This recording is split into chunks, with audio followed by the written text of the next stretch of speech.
الحمد لله وكفى وسلام على عباده الذين اصطفى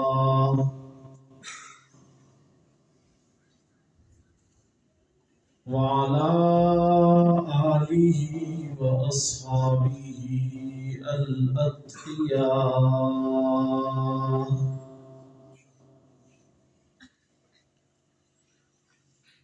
ولعنة الله على أعدائهم أجمعين إلى يوم الدين.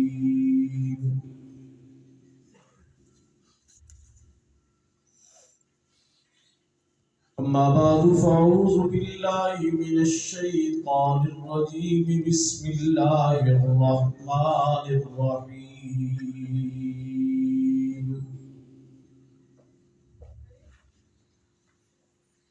هو الذي أرسل رسوله بالهدى ودين الحق ليظهره على الدين كله وكفى بالله شهيدا. محمد رسول الله والذين معه أشداء على الكفار رحماء بينهم تراهم ركعا سجدا يبتغون فضلا من الله ورضوانا.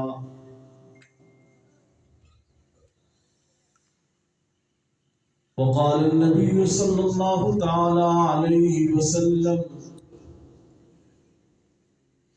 إن الله اختارني واختارني أصحابي، أو كما قال رسول الله صلى الله عليه وسلم. صدق الله مولانا العظيم وصدق رسوله النبي الأمي الكريم، ونحن على ذلك لمن الشاهدين والشاكرين والحمد لله رب العالمين.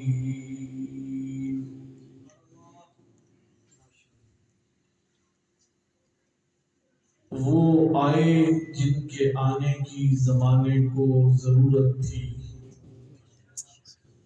وہ آئے جن کے آنے کی زمانے کو ضرورت تھی، وہ آئے جن کی آمد کے لیے بے چین فطرت تھی، وہ آئے جن کا نغمہ داؤد میں ترانہ تھا، وہ آئے جن کا گریہ یعقوب میں فسانہ تھا، وہ آئے جن کی خاطر مضطرب تھی وادی بطحا، وہ آئے جن کے قدموں کے لیے کعبہ ترستا تھا، وہ آئے جن کو حق نے خلوت کی گود میں پالا تھا، وہ آئے جن کے دم سے عرش اعظم پہ اجالا تھا۔ قابل صد اکرام و تکریم حضرات علماء کرام، معززین علاقہ، اہل سنت والجماعت سے تعلق رکھنے والے غیور نوجوانوں، آج ربیع الاول کی 26ویں شب 22 اکتوبر سن 2022 کو آپ کی جامع مسجد قباء جنگ بگیال میں پہلی مرتبہ حضرت مولانا مفتی الیاس صاحب کی دعوت پر حاضری کا شرف حاصل ہو رہا ہے۔ مجھے اس بات کا احساس ہے کہ آپ کافی دیر سے تشریف فرما ہیں، رات کا کافی وقت بیت چکا ہے اور آپ نے ابھی کھانا بھی تناول فرمانا ہے اور آرام بھی کرنا ہے، اس لیے میں آپ کے اور آپ کی اس آنے والی مصروفیت کے درمیان زیادہ دیر حائل نہیں ہوں گا۔ کافی دیر سے آپ جناب نبی کریم صلی اللہ علیہ وسلم کا مبارک اور معطر تذکرہ مختلف انداز میں سماعت فرما رہے ہیں۔ شعراء نے اپنے اپنے انداز میں جناب نبی کریم صلی اللہ علیہ وسلم کو نذرانِ عقیدت پیش کیا ہے۔ علماء آپ کے سامنے اللہ کے رسول صلی اللہ علیہ وسلم کی سیرت کا مختلف پیرایوں میں تذکرہ کر چکے ہیں۔ حقیقت یہ کہ اللہ کے رسول صلی اللہ علیہ وسلم کی سیرت ایک ایسا وسیع عنوان ہے کہ اس کے بے شمار پہلو ہیں، اور جس پہلو پر بھی بات کی جائے اس پر رات بیت سکتی ہے لیکن بات ختم نہیں ہو سکتی۔ آپ کی سیرت ایسا عنوان ہے کہ جب رب ذوالجلال آپ کی سیرت کو بیان کرنے پر آتا ہے تو قرآن کریم کی شکل میں 23 سال کا عرصہ گزر جاتا ہے۔ ام المومنین حضرت عائشہ صدیقہ رضی اللہ تعالی عنہا سے کسی نے پوچھا کہ ہمارے آقا کے اخلاق کیسے تھے؟ آپ نے فرمایا کیا تم قرآن نہیں پڑھتے ہو؟ سوال کرنے والے نے کہا قرآن تو پڑھتا ہوں۔ فرمایا کان خلقہ القرآن، کہ آپ چلتا پھرتا قرآن تھے۔ قرآن اول سے لے کر آخر تک میرے آقا کی سیرت کو بیان کرتا ہے، میرے آقا کے کردار کو بیان کرتا ہے، اور یہ قرآن 23 سال کے عرصے میں نازل ہوا۔ تو آپ اندازہ کیجئے کہ جب رب ذوالجلال اپنے محبوب کی سیرت کو بیان کرنے کے لیے اپنے الفاظ میں، اپنے کلام میں اس کا آغاز کرتا ہے تو اس سیرت کو بیان کرتے ہوئے 23 سال کا عرصہ گزر جاتا ہے۔ آج 1450 سال بیت جانے کے بعد آپ کی سیرت کا تذکرہ چند گھنٹوں یا چند منٹوں میں کیسے ہو سکتا ہے؟ اس لیے یہ سیرت النبی کی محافل اور سیرت النبی سے متعلقہ پروگراموں میں آپ کی سیرت کے کسی ایک پہلو کی کوئی ایک جھلک آپ کے سامنے آتی ہے، اور اس کا مقصد یہ ہوتا ہے جیسا کہ مجھ سے قبل برادر مکرم حضرت مولانا طریفہ صاحب آپ کے سامنے درد دل بیان فرما رہے تھے کہ ہم اس سیرت کو اپنانے والے بن جائیں، ہم اس سیرت کو اختیار کرنے والے بن جائیں، اس لیے کہ ہمارے آقا جناب نبی کریم صلی اللہ علیہ وسلم کی آمد، بعثت، ولادت یہ اسی لیے ہوئی ہے کہ آنے والی انسانیت وہ آپ کے نقش قدم پر چلے، آپ کے کردار سے رہنمائی حاصل کرے، اور دنیا اور آخرت کی کامیابیاں وہ اللہ کے رسول صلی اللہ علیہ وسلم کے طریقے میں منحصر ہیں۔ آپ کے طریقے کو چھوڑ کر، آپ کے راستے کو چھوڑ کر کسی اور راستے پر چل کر انسان کبھی کامیاب نہیں ہو سکتا۔ آپ کی سیرت سے ہٹ کر جانے والا ہر راستہ وہ ناکامی اور نامرادی کی طرف جاتا ہے۔ کامیابی اور کامرانی کی طرف جانے والا ہر راستہ نبی کی سیرت سے ہو کر گزرتا ہے۔ میرے بھائیوں، حضرت مولانا طریفہ صاحب حضور کی نسبت کی بات کر رہے تھے۔ نسبت پیغمبر بڑی اعلیٰ اور عرفہ چیز ہے۔ یہ نسبت جس کو بھی ملی ہے، اس نسبت نے اسے رفعت اور بلندی عطا کی ہے۔ یہ رفعت اور بلندیاں جتنی بھی ہیں دنیا میں، یہ سب میرے آقا کے نام سے، میرے آقا کی نسبت سے۔ اللہ کے رسول صلی اللہ علیہ وسلم ربیع الاول کے مہینے میں تشریف لائے۔ آپ کی ولادت باسعادت ربیع الاول کے مہینے میں ہوئی۔ آج ربیع الاول کو عزت عظمت مل گئی ہے، اس لیے کہ میرے آقا کی نسبت ربیع الاول کے ساتھ ہو گئی۔ میرے آقا مکہ المکرمہ میں پیدا ہوئے، مکہ کو عظمت اور شہرت مل گئی میرے آقا کی نسبت سے۔ اللہ نے قرآن کریم میں اس شہر کی قسمیں کھا ڈالی۔ دنیا میں شہر اور بھی بڑے خوبصورت ترقی یافتہ شہر ہیں، لیکن جس شہر کو میرے نبی سے نسبت ہوئی ہے، اللہ نے اس شہر کو سب سے اعلیٰ اور عرفہ قرار دیا ہے۔ اس کی قسمیں اللہ نے اپنے قرآن میں کھائی ہیں، اپنے کلام میں کھائی ہیں۔ جس شہر میں میرے آقا نے جا کر پڑاؤ ڈالا ہے، جس میں ہجرت کر کے آپ نے اپنے قدم مبارک رکھے ہیں، وہ یثرب مدینہ المنورہ بن گیا ہے۔ میرے آقا کی نسبت سے اس مدینہ کو عظمت اور اہمیت مل گئی ہے۔ آج بھی جب اس مدینہ کا نام کسی مومن کی زبان پر آتا ہے، اس کا دل مچل جاتا ہے، اس کے دل میں محبت کے جذبات کا ایک تلاطم برپا ہو جاتا ہے، اس لیے کہ وہ یہ سمجھتا ہے کہ مدینہ میرے آقا کا شہر ہے، مدینہ میں میرے آقا آرام فرما ہے۔ اور جس حجرے کے اندر اللہ کے رسول صلی اللہ علیہ وسلم نے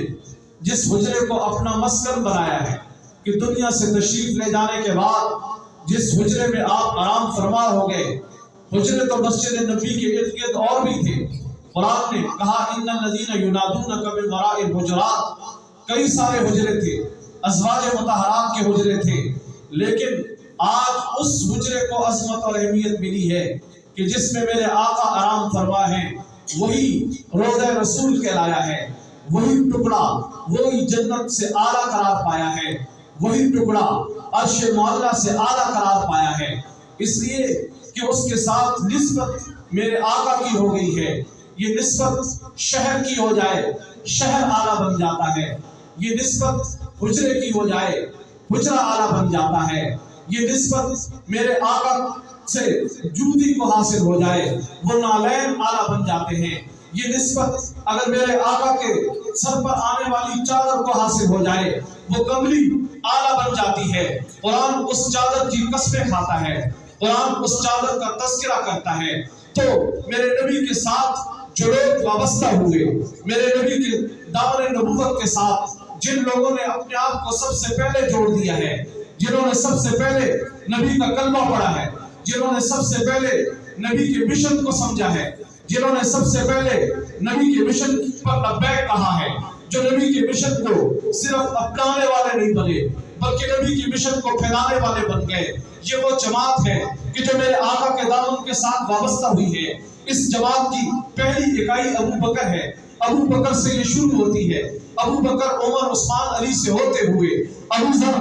بلال فارسی سلمان سے ہوتے ہوئے یہ جو ہے وہ آخری صحابی تک پہنچتی ہے۔ چاہے ان کا نام ہمیں معلوم ہے یا نہیں معلوم، لیکن وہ کم و بیش 1.25 لاکھ حضرات کی جماعت ہے، صحابہ کرام کی جماعت ہے کہ جو میرے آقا کے دامن نبوت سے وابستہ ہوئی ہے۔ جس جماعت کو میرے آقا سے نسبت ہوئی ہے، اس نسبت کی وجہ سے اس پوری جماعت کو وہ اہمیت اور وہ عظمت ملی ہے کہ قرآن ان کی عظمتوں کے گیت گا رہا ہے، قرآن ان کا ترانہ پڑھ رہا ہے۔ قرآن کو پڑھتے چلے جائیے، قرآن ان کی مدح سرائی میں ہمیں تر نظر آتا ہے، قرآن ان کی مدح سرائی کرتا ہوا نظر آتا ہے، کہیں ان کے مومن ہونے کا ڈنکا بجاتا ہے، اولئک هم المؤمنون حقا، کہیں ان کی فلاح کا اعلان کرتا ہے، اولئک هم المفلحون، کہیں انہیں اللہ کی جماعت قرار دیتا ہے، اولئک حزب اللہ، کہیں اللہ ان کا امتحان لیتا ہوا نظر آتا ہے، اولئک الذین امتحن اللہ قلوبهم للتقوی، کہیں ان کی توبہ کا اعلان کرتے ہوئے نظر آتا ہے، التائبون، کہیں عبادت کا اعلان کرتے ہوئے نظر آتا ہے، العابدون، کہیں حمد و ثنا کا اعلان کرتے ہوئے نظر آتا ہے، الحامدون، کہیں ان کی سیاحت کا اعلان ہے، السائحون، کہیں ان کے رکوع سجدوں کا اعلان ہے، الساجدون الآمرون بالمعروف، کہیں ان کے نہیں عن المنکر اور امر بالمعروف کا اعلان ہے۔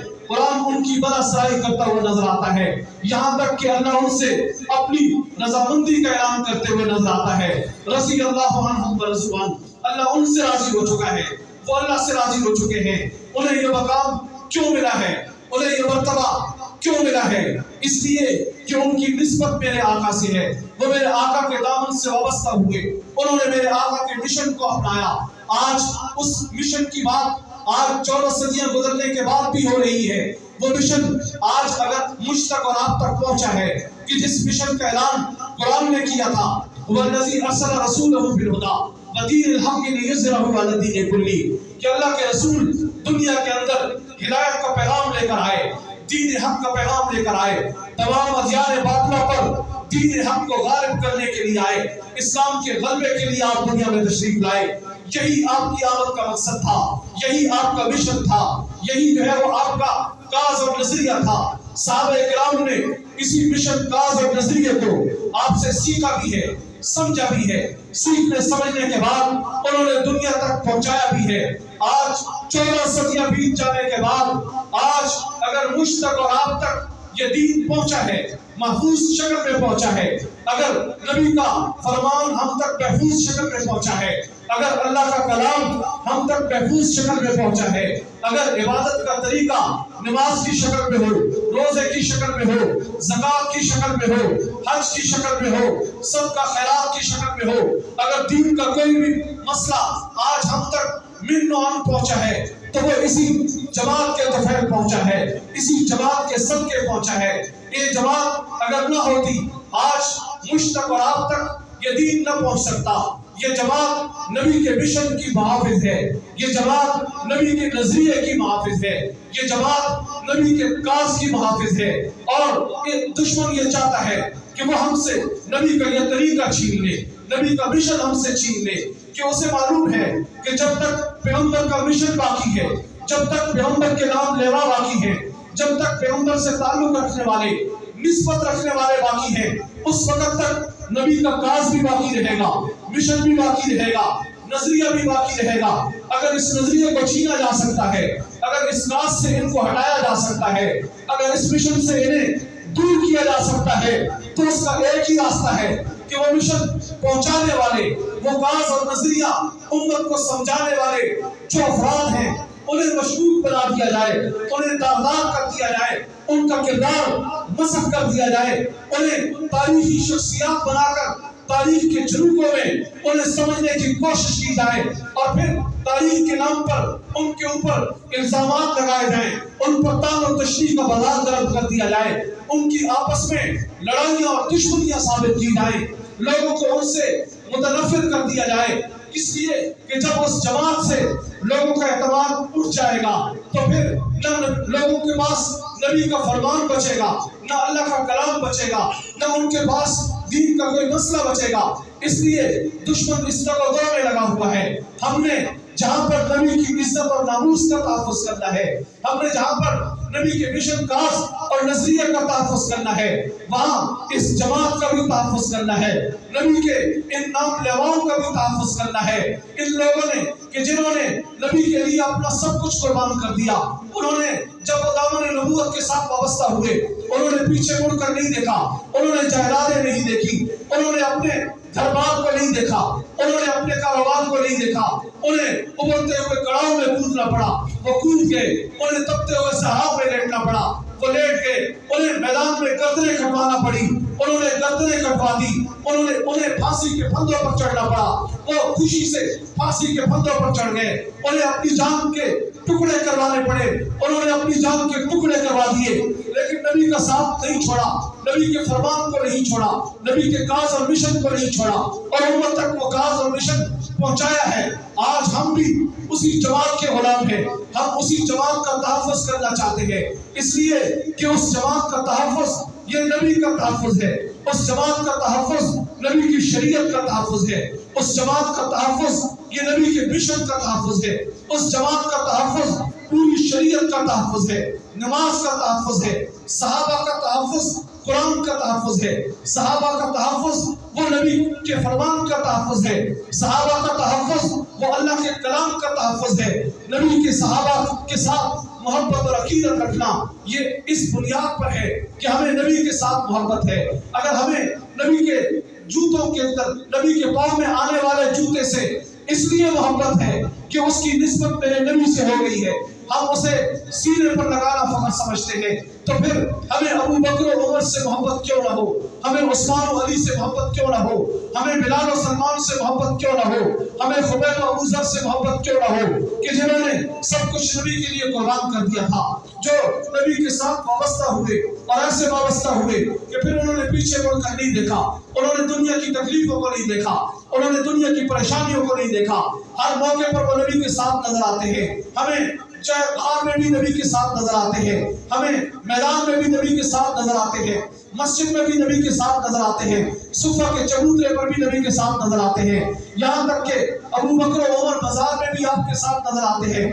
اور میرے آقا نے فرمایا کہ قیامت کے دن ہم اسی طرح اٹھیں گے، دونوں کے کندھوں پر ہاتھ رکھ کر فرمایا ہاکذا نبعث یوم القیامہ، کہ جیسے ہم دنیا میں چل رہے ہیں قیامت کے دن ہم اسی طرح اٹھیں گے۔ اور پھر آپ نے فرمایا ابو بکر سے کہ آپ حوض پر بھی میرے ساتھ ہوں گے۔ تو میرے بھائیوں، وہ لوگ، وہ جماعت جو نبی کے ساتھ وابستہ ہو گئی، جس نے نبی کے کاز مشن اور نظریے کو اپنایا اور امت تک پہنچایا، وہ جماعت ہماری محسن ہے، وہ جماعت ہماری محبتوں کا مرکز ہے، وہ جماعت ہمارے لیے سب سے قیمتی ہے، اور اللہ اس جماعت کا اعلان کرتا ہے، اس کی کامیابی کا اعلان کرتا ہے، اس سے اپنی رضامندی کا اعلان کرتا ہے۔ ضرور ان میں سے کسی سے غلطی ہوئی ہوگی، ضرور ان میں سے کسی سے کوئی کوتاہی اور لغزش ہوئی ہوگی، لیکن جب رب العالمین نے انہیں معاف کر دیا ہے، رب العالمین ان کبھی کوتاہیوں کے باوجود جب ان سے اپنی رضامندی کا اعلان کر رہا ہے،